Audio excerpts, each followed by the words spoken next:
Claus for Fnugfri. I Danmark bliver der smidt over 100.000 tons elektronikaffald ud om året. Støvsuger kun en lille del af det, men alligevel.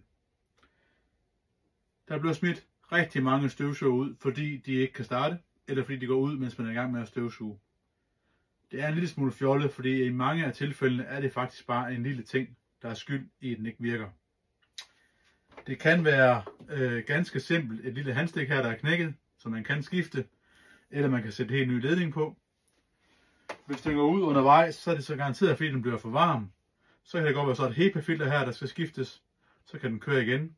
Det kan også godt være slangen eller mundstykket, der er stoppet, og så kan den ikke blive kølet ned, og så går den ud, når den bliver for varm. Så det kan være en lille ting, der er skyld i, at din ellers gode støvsuger ikke virker. I Fnugfri-butikkerne har vi alle sammen eget værksted. Og det betyder, at du kommer ned til os med din støvsuger, som ikke dur. Så kommer vi med gratis prisoverslag på, hvad det koster for den til at køre igen.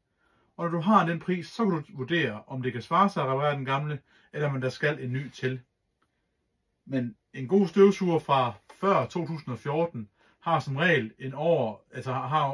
en rigtig stor motor i forhold til det nye. Så i mange tilfælde, så kan det sagtens svare sig at reparere. Det er win-win. Det koster ikke dig noget at få en pris på, hvad det koster at lave den gamle.